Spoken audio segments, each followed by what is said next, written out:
Assalamualaikum warahmatullahi wabarakatuh.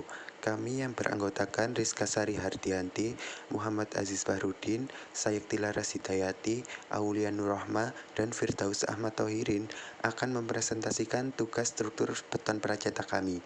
Di sini kami mengambil topik struktur beton pracetak pada pembangunan LRT Jabodebek.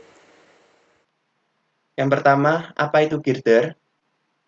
Girder merupakan sebuah balok yang berada di antara dua penyangga yang dapat berupa pier atau abutmen. Kemudian, jenis-jenis girder. Yang pertama, I girder, T girder, flat girder, box girder, dan U girder. Kemudian metode pengerjaan girder, yaitu ada cast in situ atau metode pengecoran di tempat. Kemudian ada juga precast atau metode pembuatan pencetakan di fabrikasi.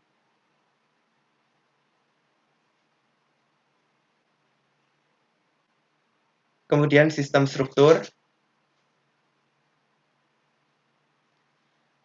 Ada beberapa sistem struktur.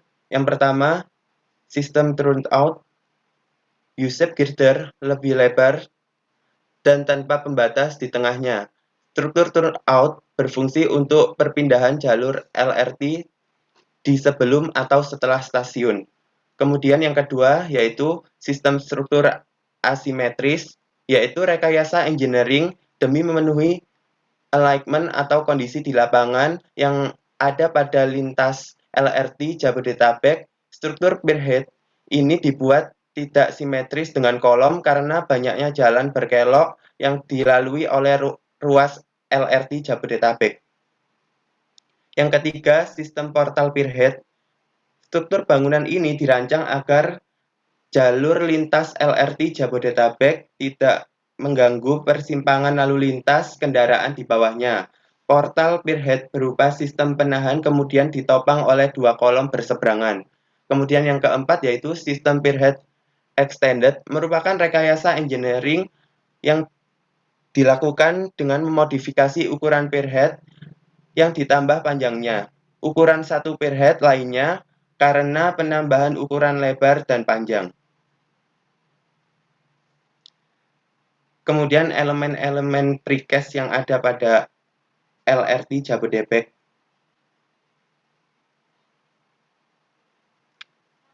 Ada beberapa elemen-elemen yang ada pada LRT Jabodebek.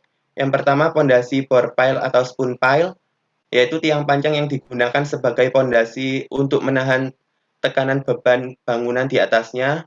Yang kedua ada pile cap, digunakan untuk mengikat pondasi spoon pile sebelum didirikannya struktur kolom. Yang ketiga seismic bearing, karet yang berfungsi untuk menahan redaman gaya getar digunakan sebagai penahan gempa bumi pada proyek LRT Jabodetabek. Kemudian ada kolom atau pier berupa tiang-tiang tinggi seperti yang berfungsi untuk membuat bangunan menjadi kokoh dan tidak mudah roboh karena kolom akan menerima beban girder lalu akan didistribusikan ke permukaan tanah di bawahnya. Di dalam proyek LRT Jabodebek ini ada dua elemen precast. Yang pertama U-shape girder, yaitu menyambungkan kolom satu dengan kolom lainnya sehingga dapat menopang kereta di atasnya. Yang kedua ada precast spearhead, digunakan untuk dasar penopang girder. Lokasi plan precast. Lokasi plan precast LRT ada 3. Precast plan yang di Sentul, precast plan yang di Pancoran, precast plan Sadang. Untuk precast plan Sentul memproduksi U-shape girder, U-box girder, pierhead mainland. Precast plan Pancoran memproduksi U-shape girder, U-box girder, precast U-girder. Untuk precast plan yang di Sadang memproduksi pierhead mainland, pierhead station, precast E-girder. Ini untuk lokasi precast yang ada di Sentul, bisa dilihat di PPT. Ini untuk layoutnya, lokasinya ada di Desa Kadangmangu, Kecamatan Babakan Madang, Sentul, Bogor, dekat dengan kilometer 33 Tol Jagorawi. Selanjutnya untuk proses fabrikasi U-shape girder. Proses fabrikasi dimulai dari pembesian, kemudian dilanjutkan dengan pekerjaan persiapan, setting rebirth and strain, mold setting, pre-pour inspection and pretensioning, pouring and curing, PC strain, release demolding, dan proses delivery.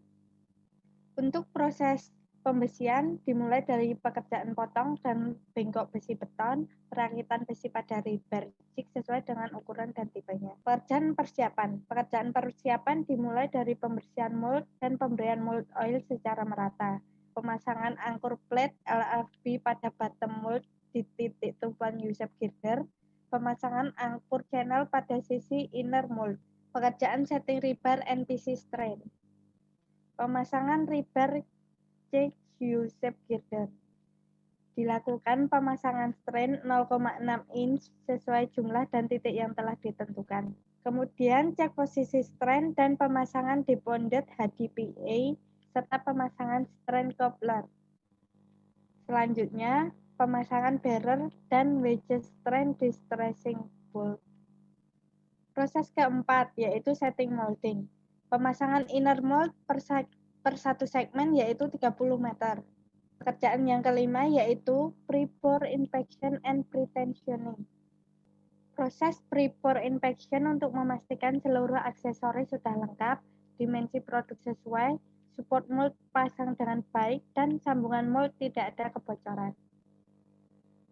Penarikan strain 75% UTS dengan total strain mencapai 74 tipe 2, besar tarikan mencapai 1440 ton. Penarikan dilakukan 5 tahap dari kedua sisi untuk memastikan tegangannya merata.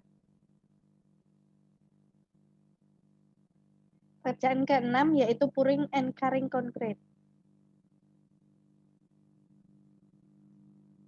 Sebelum dilakukan pekerjaan, dilakukan terlebih dahulu toolbox smithing sebelum pengerjaan pengecoran. Untuk proses selanjutnya adalah proses pengecoran menggunakan 2 concrete pump dengan durasi 6 jam non-stop untuk menjamin beton homogen dan mencegah terjadi cold joint. Ini merupakan proses finishing permukaan beton. Selanjutnya adalah proses steam curing selama 12 jam. Steam curing menggunakan steam generator dengan bahan bakar gas yang ramah lingkungan. Berikut merupakan fasilitas CNG Station untuk supply gas ke peralatan steam generator. Proses berikutnya yaitu PC strain release and demolding. Prosesnya diawali dengan pembukaan outer mold dan inner mold dengan sistem hidrolik. Inner mold dilepas dan diangkat keluar, dilanjutkan proses post-pour inspection.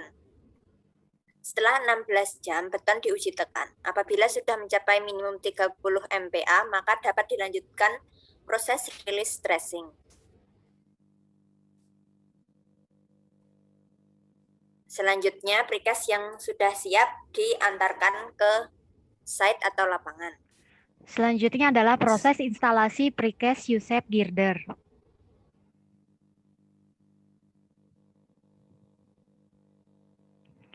Berikut merupakan tahapan-tahapan dari pekerjaan erection atau USEP girder. Yang pertama yaitu dijelaskan pada gambar 1 yaitu pekerjaan persiapan atau marking USEP di pier head. Dan yang kedua yaitu pekerjaan persiapan yaitu marking USEP di pier head. Tahapan ketiga yaitu persiapan angkat USEP dari multi axle. Kemudian pengangkatan USEP dengan sudut sebesar 57 derajat. Dan tahap kelima yaitu sling up sehingga USEP berada di atas forehead. Kemudian tahap keenam yaitu sling down dan setting alignment. Kemudian tahap ketujuh yaitu setting alignment USEP. Dan tahap ke-8 yaitu setting alignment USEP. Kemudian tahap ke-9 yaitu setting alignment USEP dengan jack. Dan tahap terakhir yaitu backcasting untuk final grouting. Sekian dari kelompok kami ucapkan Assalamualaikum warahmatullahi wabarakatuh.